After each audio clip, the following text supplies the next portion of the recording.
दोस्तों, ये मगध विश्वविद्यालय का घोटालों का सिलसिला रुकने का नाम नहीं ले रहा है, जो कई सवालों को जन्म दे रहा है।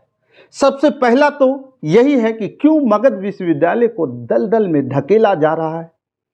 ये कहना भी गलत होगा, दलदल में धकेला नहीं जा रहा है, बल्कि मगध विश्वविद्यालय में ही दलदल बनाया जा रहा है। क्या विश्वविद्यालय की खोई गरिमा को कभी लौटाया जा सकता है? कैसे भ्रष्टाचार की बाहें इतनी मजबूत हो गई जो आज मगध विश्वविद्यालय की नींव को हिला रहा है। जिस मगध विश्वविद्यालय में नौकरी कर अपने परिवार को पाल रहा था, वो कर्मचारी क्यों मगध विश्वविद्यालय को निगलने की तैयारी कर डाला? कैसे एक मामूली से कर्मचारी का इतना हिम्मत बढ़ गया? क्या इसकी खोई गरिमा कभी लौटेगी या यूं ही ये विश्वविद्यालय तड़प तड़प कर दम तोड़ देगी? लाखों छात्र छात्राएं जिनको यहाँ से डिग्रियां प्राप्त हुई है और पूरे विश्व में पताका लहरा रहे हैं, फहरा रहे हैं, वो अपनी विश्वविद्यालय की ऐसी खबरें सुन करके हिल जाते हैं और शर्म से उनका सर नीचा हो जाता है। विश्वविद्यालय अगर सजीव होती तो इसकी आत्मा की कराह आपको जरूर सुनाई देती। इस विश्वविद्यालय के शरीर पर इतने जख्म हैं, वो भी दिखाई देता। लोग कहते हैं ये विश्वविद्यालय लाखों लोगों की माँ है, तो माता की आंचल में छेद करने वाला वो कर्मचारी भी इसी माँ के बच्चे हैं, जिसे न शर्म है न हया है। लेकिन यह भी कहना ठीक नहीं होगा कि सभी कर्मचारी चोर और बेईमान हैं। कुछ कर्मचारी अधिकारी ईमानदार हैं, जिनके वजह से ये चेक घोटाला उजागर हुआ और जिनके भीतर इस विद्यालय के प्रति आदर है, सम्मान का भावना है।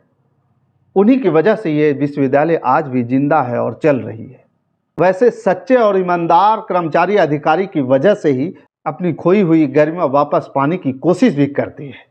दोस्तों नमस्कार, मैं हूं पवन चंचल और आप देखना शुरू कर चुके हैं जनजोश न्यूज़। देखिए, अगर आप इसे फेसबुक पे देख रहे हैं तो फॉलो कीजिए और यूट्यूब पे देख रहे हैं तो सब्सक्राइब कीजिए। दोस्तों, आपको बता दूं कि मगध विश्वविद्यालय के चेक पर रजिस्ट्रार व फाइनेंस ऑफिसर के फर्जी हस्ताक्षर से 5,25,600 रुपये की फर्जी निकासी की गई। अब आप इसकी पूरी कहानी जानेंगे तो दांतों तली उंगली दबा लेंगे। जानकारी के अनुसार आपको बता दें कि 2015 में कुछ चेक निर्गत किए गए थे, जिसमें से कुछ चेक बचे हुए थे और वो चेक कुछ लोगों के हाथ लग गया। अब क्या था, उस चेक पर फर्जी हस्ताक्षर किया और डाल दिया बैंक में। लेकिन चेक पर किसी महिला का नाम लिखा था।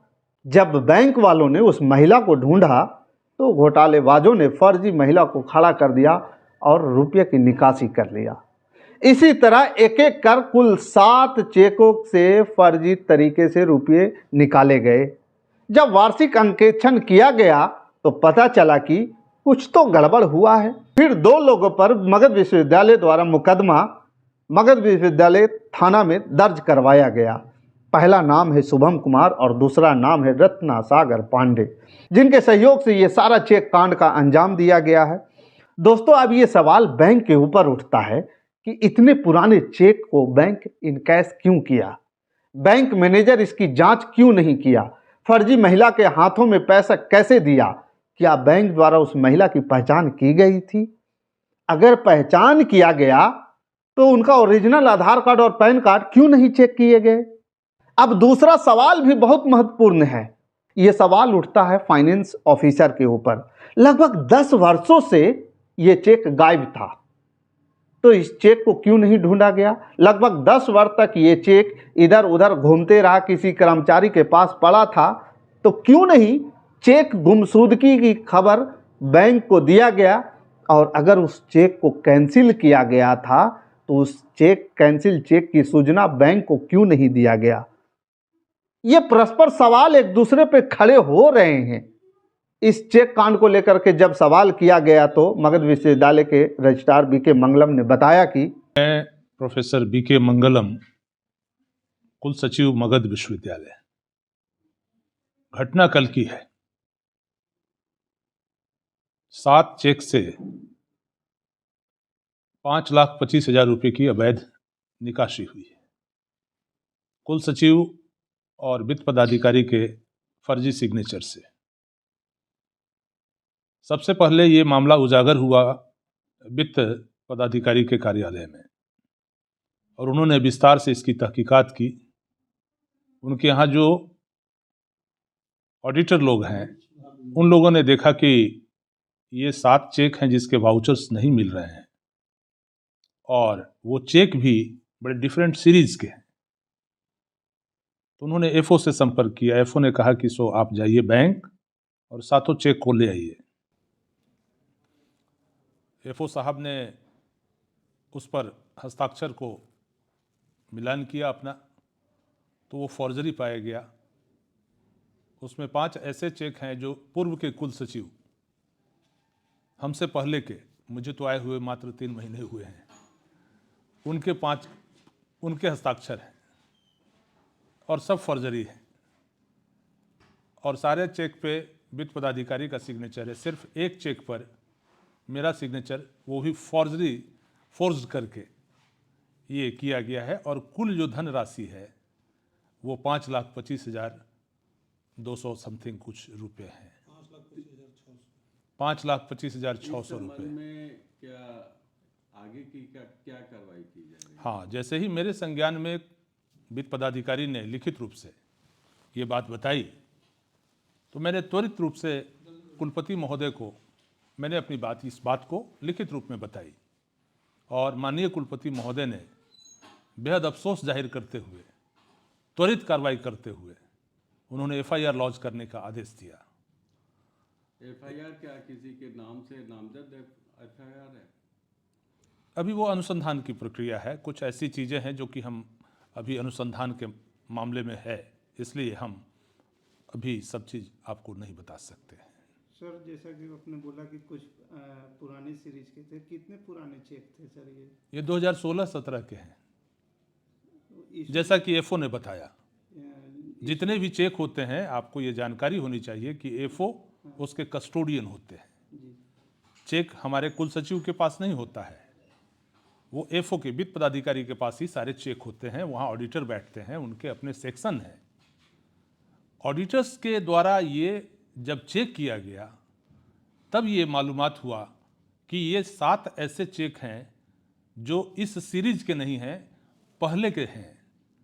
तब ये मामला उजागर हुआ कि भाई बैंक से इसका सीसीटीवी फुटेज देखा जाए कि कौन ऐसा व्यक्ति है।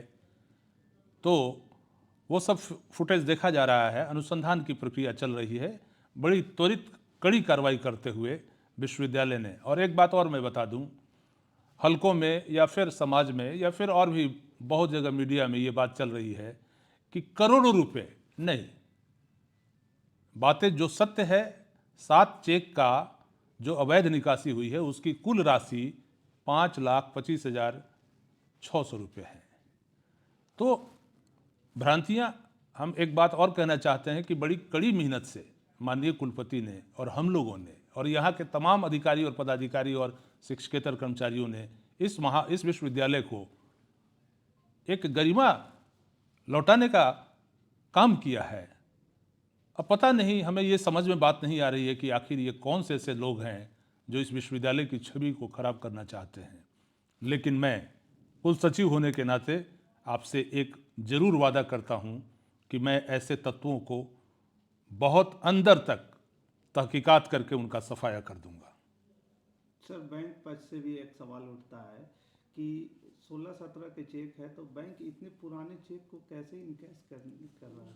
अब चूंकि यह वित्तीय मामला है और बैंक से जुड़ा हुआ मामला है, चूंकि वो बैंक पदाधिकारी बता सकते हैं कि उन्होंने आखिर इस तरह के चेक को क्यों इंटरटेन किया, ये मेरे कार्यक्षेत्र से बाहर है। मगध विश्वविद्यालय के प्रो वीसी BRK सिन्हा ने कहा कि इसकी गहन जांच होनी चाहिए, चाहे कोई भी हो। पुराने चेक जब गायब हुए, यूनिवर्सिटी द्वारा, विश्वविद्यालय द्वारा संज्ञान क्यों नहीं लिया गया या सूचना बैंक को क्यों नहीं दिया गया? ये पुराना चेक है, कब की बात बोले हैं? 16-17। ये बताइए, 16-17 तो 10 साल होने जा रहा है, 10 साल हो गया करीब करीब। अब 26 आ रहा है, तो 2026 में 10 साल पूरे हो जाएंगे। 10 साल में चेक, सबसे बड़ी मेरा ये कहना है कि चेक 2016 का आखिर ये किसके कस्टडी में रहता है? ये तो हमारा जो भी अकाउंट सेक्शन है, फाइनेंस का है, जिनका दायित्व है, वो तो चेक तो उन लोग के पास रहता है। तो चेक आखिर वो निकला कैसे वहाँ से? उसके लिए कौन रिस्पॉन्सिबल है? कैसे निकल गया चेक?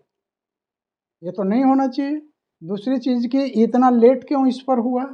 ये तो हमारे समझ से, जहाँ तक मेरा नॉलेज है, मैं एग्जैक्ट नहीं बता सकता क्योंकि मेरे पास प्रूफ नहीं है, लेकिन ऑडिटर ने कुछ ऑब्जेक्शन शायद डाला है, और वो ऑब्जेक्शन जब डाल के गया था कि आपके यहाँ कुछ इस तरह की बातें हुई हैं, पेमेंट हुआ है, तो उसका लेकिन आपके यहाँ पेपर वाउचर वगैरह नहीं है, तो क्या उस समय इतने दिन हो गए जिस समय, तो आज आप इतना दिन लेट क्यों किया आपने? ये तो पहले ये सब निपटा लेना चाहिए था, केस को इंक्वायरी हो जानी चाहिए थी, क्यों नहीं इंक्वायरी हुआ?